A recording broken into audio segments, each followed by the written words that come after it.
Okay, before we even start, tell them what happened to you at the airport last month. Oh no, we're opening with that? We're opening with that. Welcome back to Crack the Lingo, everyone. I'm Diana, and apparently we're starting with a disaster today. Fine, so I'm at the check-in counter. Guy asks if I packed my own bag. Simple question, I know the answer instantly, but somehow what comes out is, yes, I am my bag. I am my bag. I still think about this daily. Please stop bringing it up daily. We're never letting this go. This is basically our origin story now. But honestly, that little freeze, that's exactly what we're digging into today. Training your brain to actually speak English instead of building the sentence in your own language first and translating it after. Which, side note, I did something similar once. Tried to say I'm starving in Spanish class and told my teacher I was pregnant. Wait, what? You've never told me this one. I was saving it. Different word, similar sound, catastrophic difference in meaning. She just very calmly said congratulations and moved on with the lesson. Didn't even blink. That's somehow the funniest part of this story. This happens to everyone, by the way, not just beginners. I've got a story that's honestly worse than both of ours combined. Oh, now you have to tell it. Later, building suspense. Subscribe now so you don't miss her finally cracking under pressure later in this episode. Okay, but seriously, if you're new here, stick around, hit subscribe. We do this every week. And like the video, it costs nothing and it makes her disproportionately happy. It genuinely does. I check. Real question for the comments though. What's the most embarrassing thing you've said by accident in English? We want the good ones. We clearly have no shame ourselves. Comment it below, we read them live, and half our episode ideas come straight from you guys. All right, are we getting your story now or what? Patience. All good things. So here's a thing nobody tells you. I used to think the goal was translating faster. If I could just translate quicker in my head, I'd sound fluent. Did that work? Completely wrong direction. I got fast at translating, sure, but I still sounded like a robot doing mental math in real time. 4 steps for something that should take 2. Understand, respond, that's it. But real question, does that delay ever fully go away? Because sometimes I think I'm just a slow thinker in general, not even a language thing. For me, mostly yes, but here's the embarrassing part. I still get it when I'm tired. And last month, it happened in front of like 30 people. I was leading a work call, someone asked the totally normal question, and I just sat there. 15 seconds of dead silence, on camera. 15 seconds is an eternity on a work call. I know. Someone actually asked if my internet froze. Did you correct them?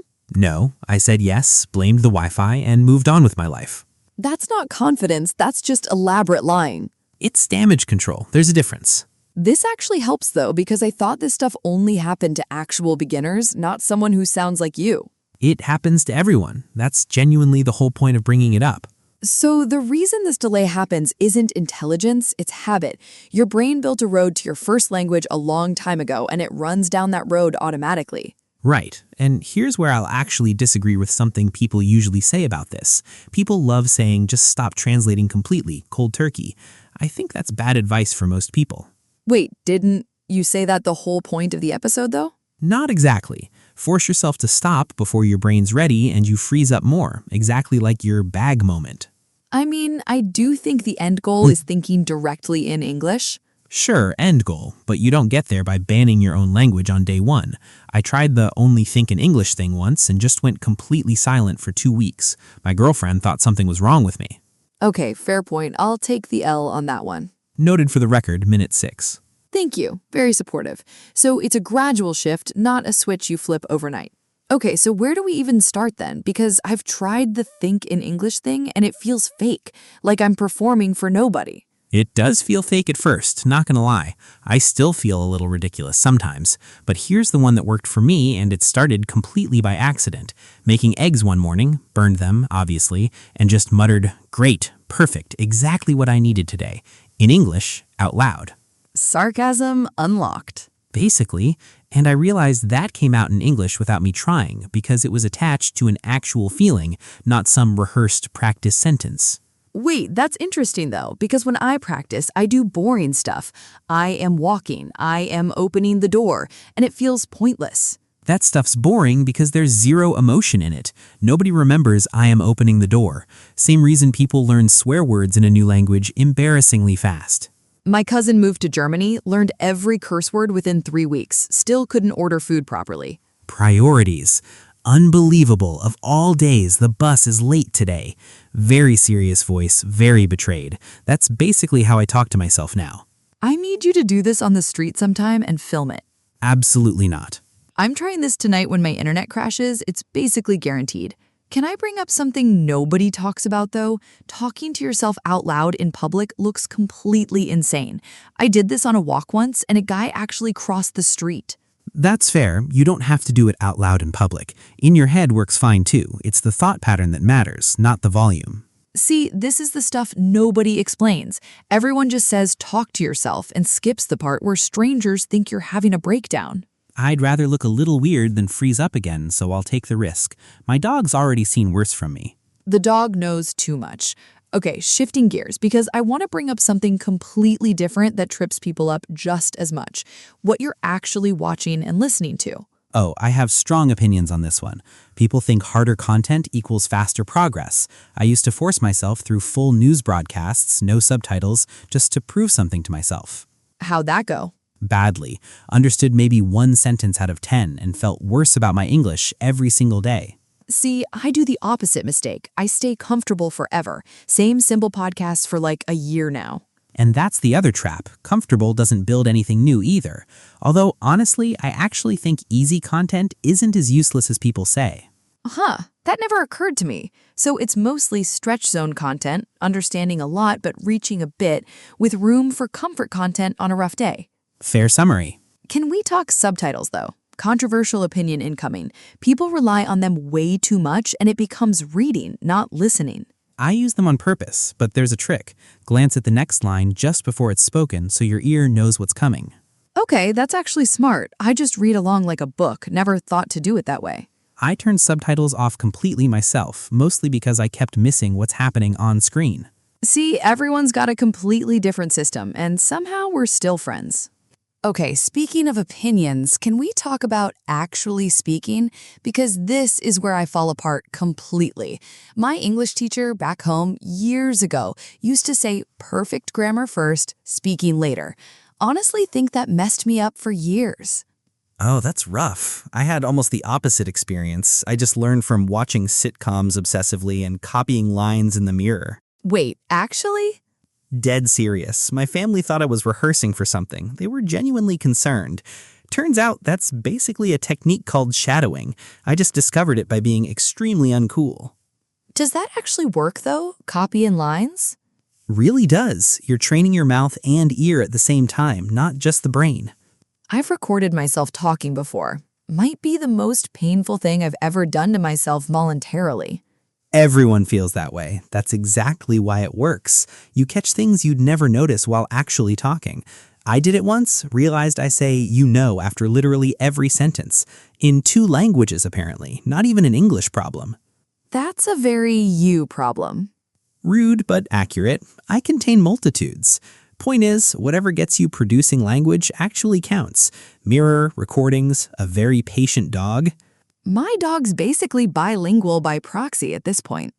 Can I say something a little unpopular, though? I think mistakes get glorified a bit too much in these conversations. Mistakes are great, just make more of them. Wait, don't you always say that, though? I do, but the nuance gets lost. Some mistakes genuinely need fixing, or you'll repeat the same wrong sentence for 10 years. I know a guy who said the same wrong phrase confidently for a decade because nobody corrected him. So it's not ignore every mistake, it's more don't let fear of mistakes stop you from talking at all. Exactly. Difference between relaxed about mistakes and careless about them. That actually helps because just don't worry about mistakes always felt a little dismissive, like my mistakes didn't matter at all. That's a genuinely good point. I don't think I've heard it put that clearly before.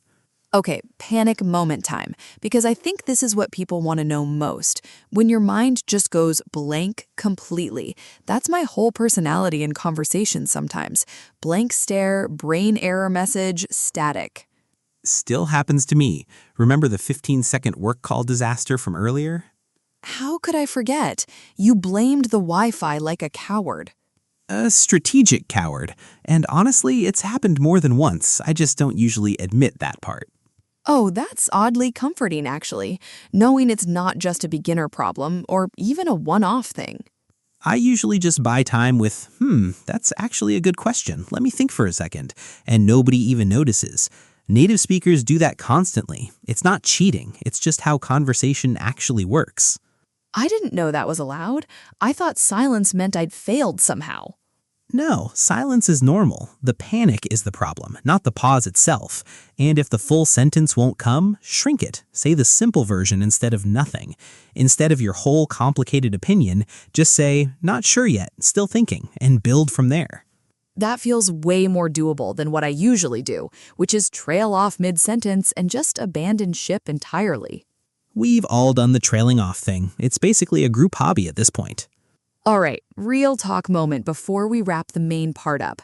You've been dodging this all episode. We need the story. Fine. Years ago, first big presentation in English in front of actual executives. I meant to say I was confident about the results. Oh no!